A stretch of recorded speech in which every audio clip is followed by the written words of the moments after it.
Good day and welcome to the Resilient Lawyer podcast.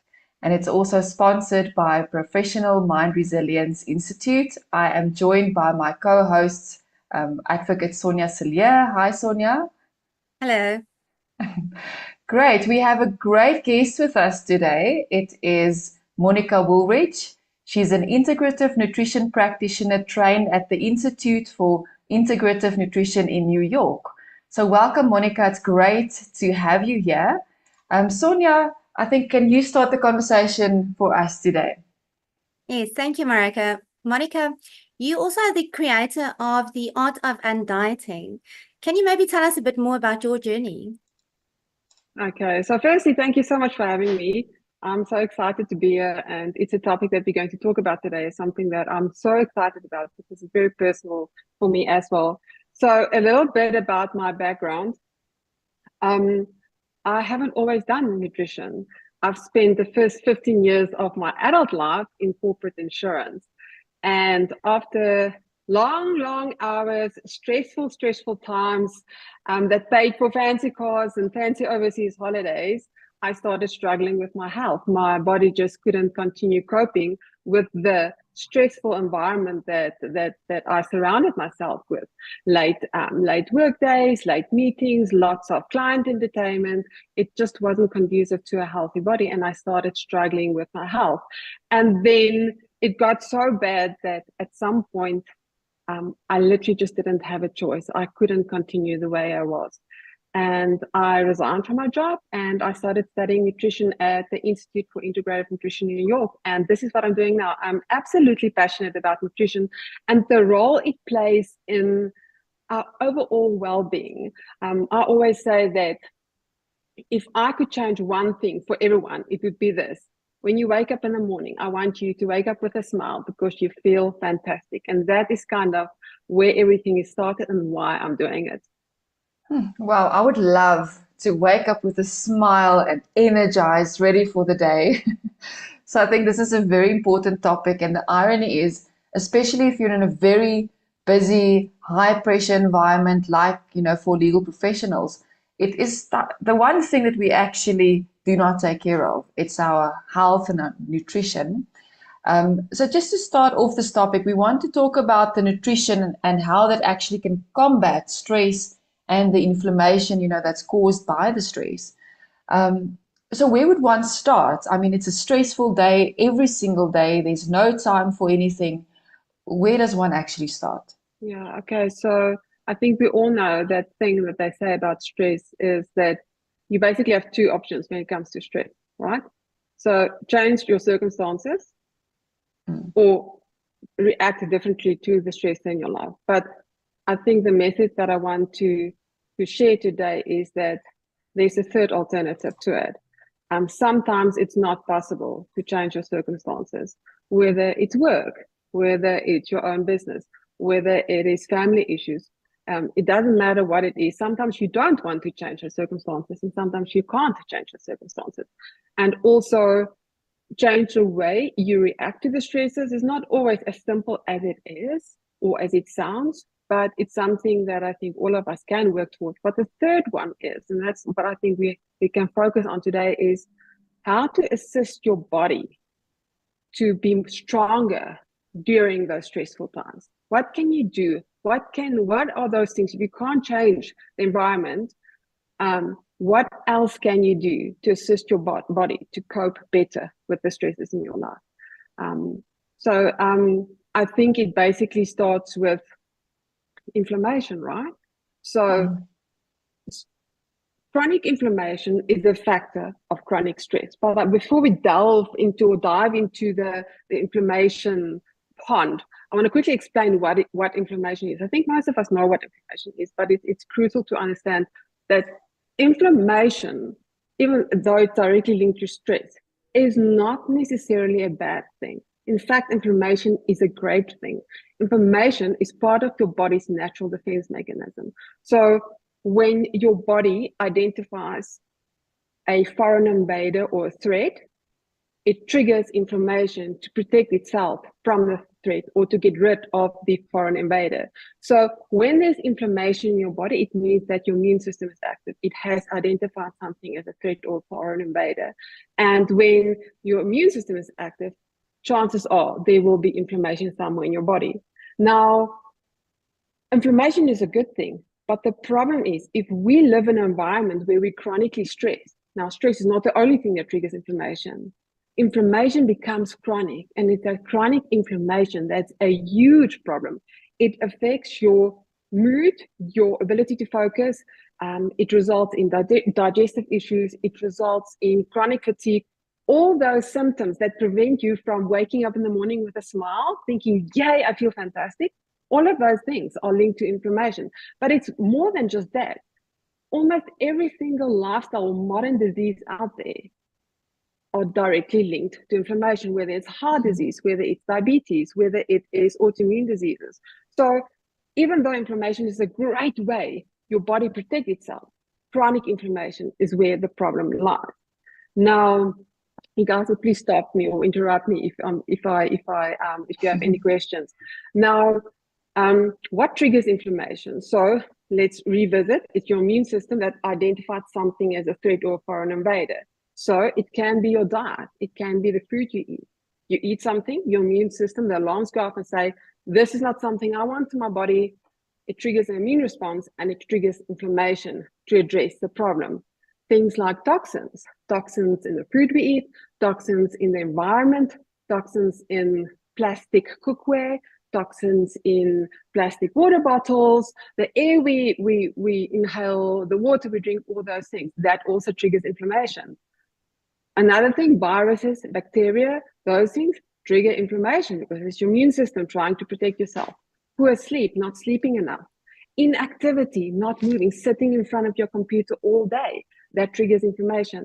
And then, of course, lastly, chronic stress. There's a direct link between chronic stress and inflammation. So I want you to almost visualize inflammation as this bucket. You have a bucket of inflammation, and you've got all these sources of inflammation that can go into the bucket: the food, the toxins, viruses and bacteria, poor sleep, inactivity, chronic stress.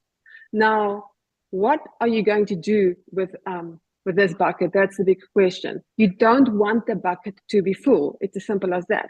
So there are three things in your control that you can do to prevent that bucket from overflowing. Because when you have an overload of things that trigger inflammation, overload of inflammation in your body, that is when it starts becoming a problem in your health. So in your life. So there's three things that you basically can do. The first thing is to avoid what goes in. So if there are things you can't control, like for instance, stress, you can't control that, but you can control what you eat. You can control a lot of the toxins. You can control poor sleep, how well you sleep. You can control whether you're inactive or whether you're active. So there are many things that you can do despite working or being in a super stressful environment. The second thing that you can do is support your immune system. Your immune system is working really hard to support you, to fight whatever it's bombarded with. So how can we support the immune system? And lastly is, if your bucket is full, let's say you've gone through a month or two of extremely stressful circumstances at work and your inflammation bucket is pretty full, how are you going to empty that bucket? So the idea is not that you necessarily change your circumstances and remove the stressor. The idea is through those three steps, how can you support your body? There are so many things within your control that can make a huge difference in your life. So I think I want to go through each of those three steps. Do you have any questions at this point? Not yet. We're listening very attentively. Okay. So the first thing is avoid what you can control. And it starts with the food you eat. And this is nothing new. We know that sugar is a problem. We know that ultra processed junk food is a problem. We know that. That is the reality. Try to avoid those foods, because the moment you eat those foods, your immune system identifies it as a threat and triggers inflammation. Avoid the food that triggers inflammation. It is as simple as that. And I know that people are pressed for time and we don't always have access to the best sources of food. But if it is a priority in your life, you will find a way to at least improve what you put in your body. It might not always be great, but towards the end, I'll share basic tools or tips of what you can do to start making improvement that's easy to do immediately. The second thing is alcohol. Alcohol triggers inflammation. Alcohol is a type of toxin. People love to say that red wine is great for your health and it's got health benefits. Absolutely, but the alcohol in alcohol is a type of toxin. Is directly linked to inflammation. Doesn't mean never. It just means bring it down a little bit. Drink water, right? Make sure you drink enough water. It's a very simple thing. Carry around a 2-liter bottle of water and finish it by the end of the day. Avoid toxins. Toxins hide in the food we eat, pesticides, herbicides, all this type of thing. It hides in the water bottles, the plastic water bottles, and what you cook with. It hides in cleaning products. It hides in what you put on your skin, your toothpaste, your shampoo, your conditioner, all those things. There's toxins everywhere. Then move your body. You don't have to train for a marathon. Most people don't have time to train for a marathon. Move your body, even if it's just going for a walk. At the end of the day, it's any movement is better than no movement. And also, when you move your body, you also assist your body to get rid of the toxins. Prioritize sleep. That's a big one, right? Not only the quantity of the sleep, but rather the quality of the sleep. Try to switch off the blue lights a few hours before bedtime. I personally also like to work on my bed at night, to sit on the computer and work a little bit. Then things we all know, deep breathing, meditation, a gratitude practice, all of those things play a role in what you put in that inflammation bucket or what is in that inflammation bucket. And it makes a huge difference, because you want, when that huge deadline approach, or you have this 2 weeks or 2 months of super stressful time in the office, you want your inflammation bucket to be as empty as possible, so that you have the capacity to cope with the stressful time. You can just imagine, if you eat junk food, you're surrounded by toxins, you don't sleep well, you don't exercise at all, you don't move your body, your bucket is full. And then if you introduce a stressful time, what happens? The bucket overflows, and that is where the problem starts. So firstly, avoid what you can control, because there are many, many things within our control that we can do to make a difference. Now, the second one is, how do we support the immune system? So I always smile that when people say, okay, so pop a few anti-inflammatories, right? But you almost want to do the exact opposite, because when you pop an anti-inflammatory, there's a time and place for anti-inflammatories, don't get me wrong. But when you take that, you're basically telling your immune system, keep quiet. I don't want to listen to you. You're telling me that something is wrong. You're telling me that something needs to change, or I need to fix something, but let's just make you quiet because we don't want to hear you. So rather support your immune system, make it strong and resilient. And you'll see that I am going to repeat myself a few times today, because the same things are working for absolutely everything. So we spoke about what not to eat when you fill your inflammation bucket. But so what are we going to eat? Food changes everything when it comes to your immune system. They say that up to 70-80% of your immune system cells sits in your gut. So what you eat is incredibly important. Eat real, unprocessed whole food. It's a very, very simple thing to do. It is the difference between a banana and banana flavored cereal, right? A banana is a banana. It doesn't have a list of ingredients. It is the ingredients. Banana flavored cereal, it's got a long list of ingredients, right? So it's all about eating real whole food. That is what's going to carry and support your immune system. That's what's going to make your immune system strong and resilient. Other things that you can look at doing to support your immune system is to either eat or supplement with probiotics and prebiotics. Now, probiotics is a good bacteria that sits in your gut. And we've said that up to 80% of your immune systems is located in your gut. So you want that good bacteria to be healthy and to be happy. So it's always a good idea, especially when you're going through stressful times, a good idea to supplement with a probiotic, which is a good bacteria, or otherwise fermented type of food. But there's another factor, prebiotics. Prebiotic is the food for the probiotic. So the probiotic is a good bacteria. So prebiotic is what the good bacteria needs to thrive. Now, prebiotic is literally food high in fiber, especially with your vegetables, those type of things. So what you eat makes a difference, but you can look at supplementing with probiotic. Other things you can supplement with, and when I talk about supplementation, almost everything that you can get from a bottle, you can get from the food you eat, right? So vitamin C, very important for your immune system. We all know that, right? When you get the flu, eat oranges or the pop Corenza C. Your immune system needs vitamin C. You can supplement with it, but also it's abundant in fruit and vegetables. And zinc is another big one. Zinc can be found either as a supplementation, or it can be found in typically meat, eggs, nuts, seeds, those type of things are high in zinc. And then adaptogens, I don't know if you've heard about adaptogens, those are typically herbal substances that it's called a adaptogen because it assists the body to adapt to stress. So you often get that in herbal teas, and you often get that in smoothie mixes or those powder mixes, things like ashwagandha, holy basil, reishi mushrooms, and maca are all things that if you're a smoothie person, you can just put a scoop into your smoothie, and that also helps your body or supports your immune system. Vitamin D, another very, very important one, just get outside. I think since the COVID days, we all understand how important vitamin D really is in your life. Just get outside, get a little bit of sun, whether you stand on a balcony, whether you go for a quick walk, very important. And then lastly, food that's rich in antioxidants. Once again, it boils down to your diet.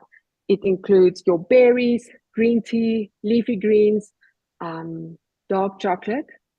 That's one people always like, but there's a big difference between dark chocolate and dark chocolate, right? I mean, there are various types of dark chocolate. So antioxidant-rich foods are very, very important also for supporting your immune system.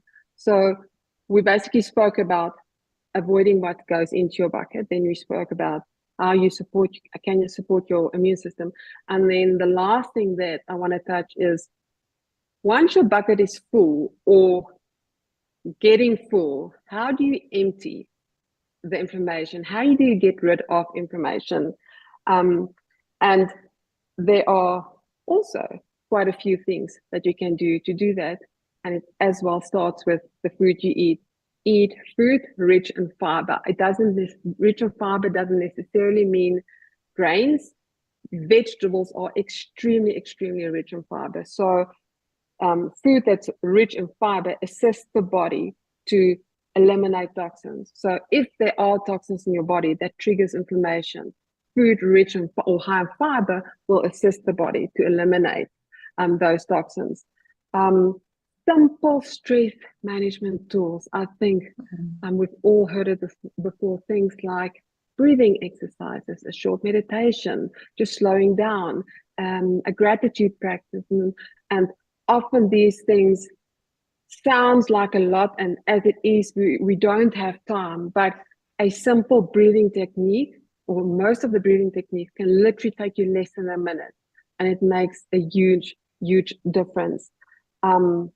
Go for massages. Who doesn't like massages? That also helps with the detoxification process, getting rid of whatever is in your body that triggers inflammation. So there's a difference, right, between getting rid of inflammation and getting rid of whatever is triggering the inflammation. You want to get to the root cause of the problem.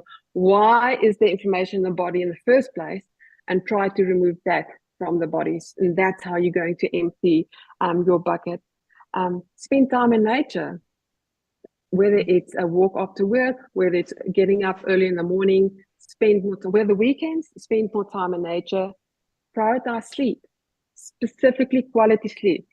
I know during stressful times, there's not a lot of time to sleep, but if you get quality 4, 5, 6 hours of sleep, it's way better than poor quality 8, 9 hours of sleep. It's about a dark room, not being exposed to the blue light, not having caffeine or stimulants close to bedtime, those type of things to ensure that you have a good quality night's sleep. And then, of course, drink water. So simple, but it plays a huge role in not only calming down inflammation, but assisting the body to get rid of whatever is there that the immune system identifies as a threat or foreign invader.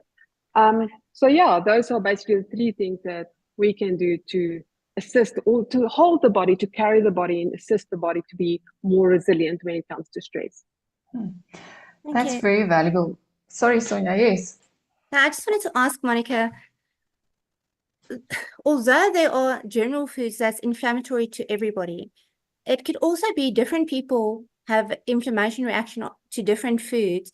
So we often read things in the health industry, and you would expect that a certain food would be a healthy food, but that's not necessarily so for each individual. Is that correct?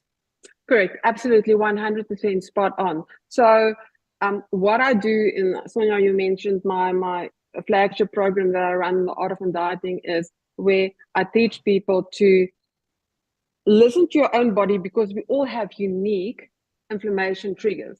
Things like dairy could trigger inflammation for certain people. And when I say trigger inflammation, it literally means the immune system identifies it as a threat and tries to get rid of it. Things like grains or gluten can be inflammatory for other people. Even things like that's super healthy and not high nutrients, things like legumes, it's typically your lentils, your chickpeas, your beans, those things can trigger inflammation for certain people. So it's almost, when you want to get to that stage, it's almost a higher level of nutrition. First, sort out the basics. First, make sure you stop eating nonsense. You stop eating junk. You stop eating sugar. You stop all those empty calories.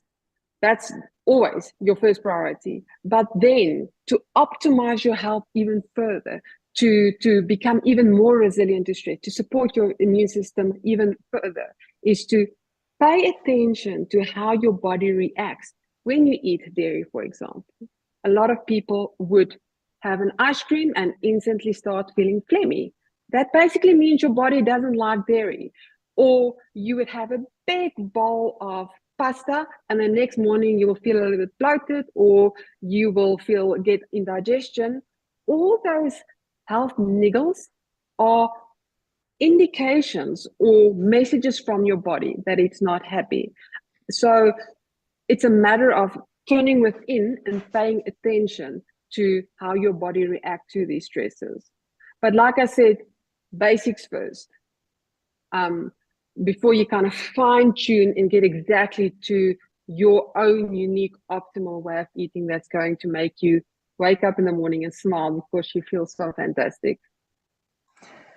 So, Monica, can we make a practical example? Like we always say, the nature of the beast, it's so busy, hectic. Let's say you have the whole day in court the next day, for example, and I guess it's about changing habits, instead of maybe buying like a energy bar and a muffin or whatever, or just quickly a sandwich to eat, during the day, or perhaps even worse, not eating at all for that day. How would one plan such busy days? That's easy, practical. What can they have maybe that's healthy or that's going to help them to focus better as a breakfast, maybe as a snack later, lunch, etc., to make it easy, to prep for those type of days. Okay, so my biggest or best advice that I can give anyone is, whoever is cooking dinner, get them to cook double or portions and have leftovers the next day. Put it in a bowl, put it in a cooler bag and take it to work. That is my best advice. You don't need to go outside. Don't need to think. It's there. It's already hopefully relatively balanced, and that's going to be a huge difference in your life if you can get into that habit. Then things like, I'm personally not a big smoothie fan or advocate of smoothies, but if you are pressed for time, you get all sorts of great powders, superfood powders that you can put in a smoothie, get a banana, blocks of ice, yogurt or coconut yogurt, berries, the scoop of whatever, but at least you're guaranteed that you're getting nutrients. And then to snack, it's always a good idea to have healthy snacks around you. So when you are pressed for time and you don't have time to look for healthy options, you have backup. Things like nuts, seeds, fruit, biltong, dry balls. You get all sorts of, the nice thing is we live in a world where there's all sorts of healthy snacks. You get these, and I'm not talking about granola bars. I'm talking about nut bars with nut butter and sweetened with honey and those types of things. If you walk into Woolies, there's lots of options. It's not the Jungle Oats bar. It is a bar that's made with nuts and healthy fats and sweetened with honey, those type of things. So it's always a good idea to have those things in your bag or in your laptop bag just for emergencies. I guess it's about choices, hey? If you go to shop something that's easy, rather choose the healthy option. I think it's all about habits. I don't know, Sonia, on your side, the busy days that you experience, it's about choosing Yes. and planning, I guess. Yeah, I also think what Monica said that immediately hit me is just get into the habit, because when you go into that extreme busy periods, you don't even think about it. You're running on autopilot, just focusing on your work. And if you already have the habit in place, for instance, to do the double suppers and you take it to work, it's a habit that you just run with. And the more you can continue with a healthy habit, as opposed to I buy energy bar every day and a Coke, that's also an habit. It's just a choice you're making.